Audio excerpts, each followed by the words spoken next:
All right, this is gonna be part 2. He didn't want me to film him. I don't blame him. But anyway, yeah, let's go check out the dump truck, man. I didn't when I was at Ag Supply, I didn't expect to get a text saying the truck is ready. And but anyway, I said, well, shit, it's raining like hell. Let me go ahead and I'll just meet you out there. Let's go ahead and get it paid for, and let's get it back to the farm. So that's what I did. And now the weather is gorgeous, man. Look at this. But the temperature has dropped. Not like it was yesterday, man. Yesterday was beautiful weather. Now it feels like it's about 40 degrees outside.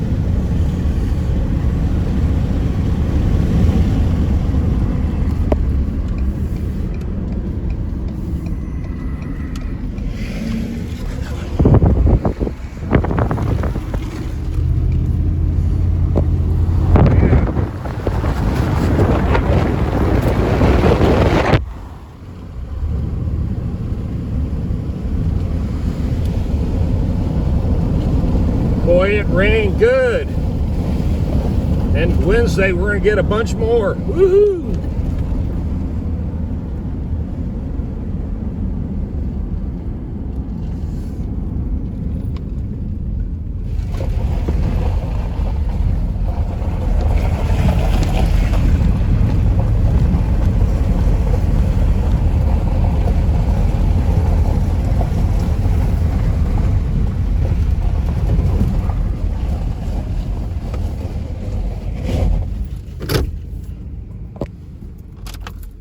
There she is, boys and girls. 3 months, but we finally got her back.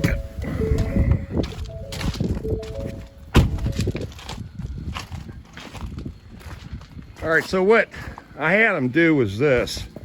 Of course, put this custom hitch receiver on, which, as you can see, the way he put this in here, I told him it has to hold 10,000 plus pounds, because that's what's going to be towed with it. So that came out good. I was having a problem with this corner right here, where this was all caved in and collapsed through here.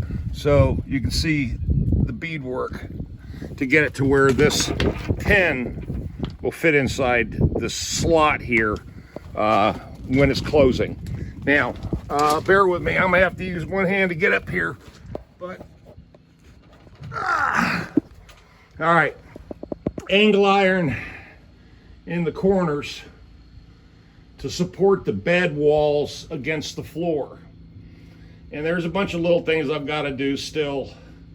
I got a small pinhole where that you see that shop rag right over there. There's a pinhole in the bed, which is no big deal, but I'll work on the interior of this. I got to fix the tarp. It's messed up. It comes unraveled. Let's get down here. But I got to still deal with this tire. That's my number one problem right now, is that damn tire. But this is the other thing we did. The headache rack, we put another piece of plate steel in here because this thing was weak. You could step on it and bend it. That's how beat up it was. It's not the thickest construction in the world, but I sure hate to have this thing collapse me in the damn head. So he welded this, and I'll paint all that, of course, and get that squared away. But that was necessary. In fact, I can get this piece of plate steel out of here.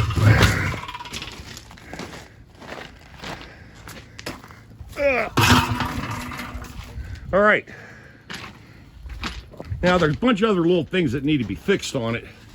Like, obviously, I got to fix the heater because it's wired like a manual system, but the motor's burnt out there. Yeah, there's the loose wire right there. So we know the motor is burnt out. Now, the CB radio does work. I did test that.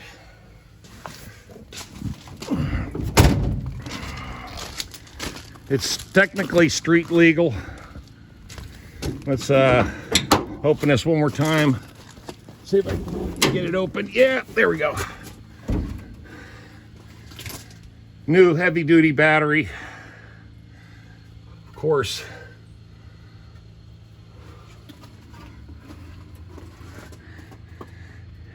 engine was the top half, basically the intake gasket and all that was replaced. The carburetor's brand new, all new wires, distributor cap, rotor, plugs, ignition wires, ground wires, starter wire, just a lot of basic electrical.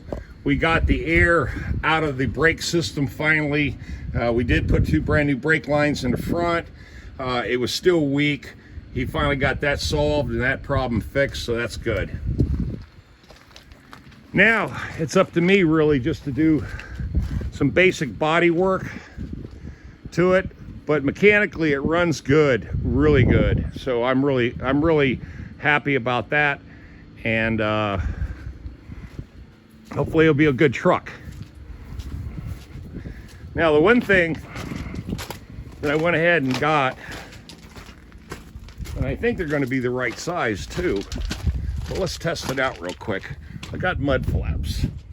They had 2 different style or lengths, I should say, lengths. These were the longer ones. These were the longer ones right here. So let's go test it out. Sure, it's probably going to be too wide. Who knows? I can always cut what I don't need off, but let's see here. Oh yeah, I grabbed the right one. There we go. It's right off the ground, about 11 inches off the ground. Let me see if I can do something here with the camera. There we go. I had the zoom focus in on. Sorry about that, guys. But there we go. That'll work. Okay. Because everybody said, obviously, that's illegal. So we don't need to get stopped. Put that there. Grab the other one.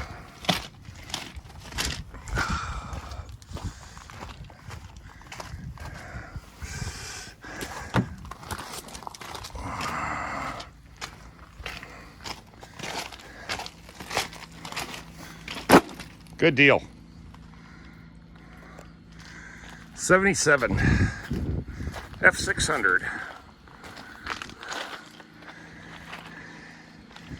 And of course I gotta figure out this tarp situation. It's a little bit of a screw up.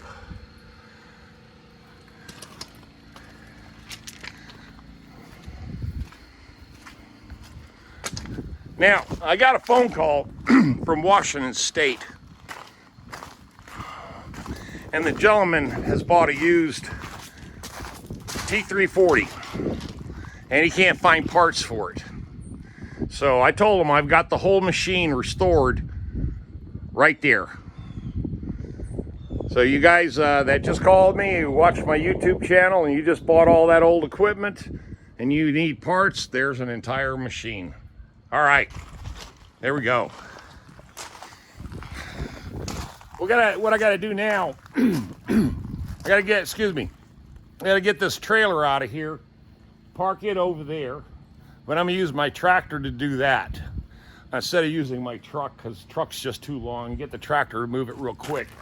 And then I'm gonna back this truck in over here because I wanna work on the bed a little bit, bang out a few things, clean it up and tilt it up and let it dry out, because Wednesday, we're supposed to be having a huge storm coming through, and even talking about sleet. So I don't want the truck to fill up with water, and so I might as well tilt it and get it put in the right position.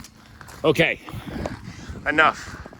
I showed you the video where I was at Ag Supply, my favorite store.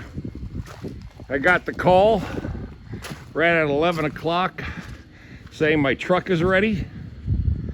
Come pick it up and bring us the money and get out of here, and don't show up until next year. So that's the deal there. All right. Here's what the total cost that I've got into this truck. I bought it for $1,000. It cost me $100 to register it, okay, to switch the title. Then I sent it straight over to Victor's, And the first bill was $1,800. Then it was $150. And now this last bill was $450. So that added up. I got what, about 3,500 bucks in this truck? Somewhere in that neighborhood. 3,500.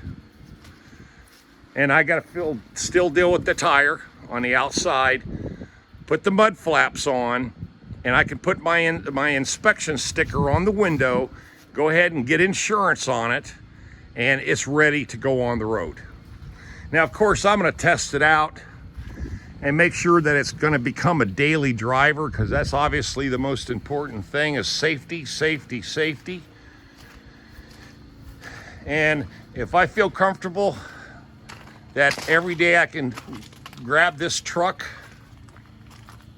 and drive down the road and go pick up, it holds 16,000 pounds. That's what the limit is on the chassis, okay? 16,000, or the box. And the suspension and chassis, that's its rating, 8 tons. But if I can go down the road and get, 7 tons comfortably without any problem, then great. That's exactly what I want it to do. That's what I want this truck to do. Go get dirt, go get rock, haul off trash, and that's what it's designed to do. So there we go. So we got the Fleet 2018 truck to haul my general thing, my smaller dump bed around. Of course, my cargo trailer, and now the dump truck. And I'm going to do a test run on it, and this is why I put that hitch on it. Is I'm going to see if this dump truck will haul this excavator. This excavator weighs 8,600 to 9,000 pounds. That trailer right there is rated at 12,000 pounds. I've already hauled everything on this already. The bulldozer, the excavator, you name it, I've already hauled everything on it. So there's no problem, the trailer will handle it. So now, hook that trailer up to that truck, put that excavator on the back of it, and then this truck will be ready to go down the road and start working. That's the story, and I'm sticking to it.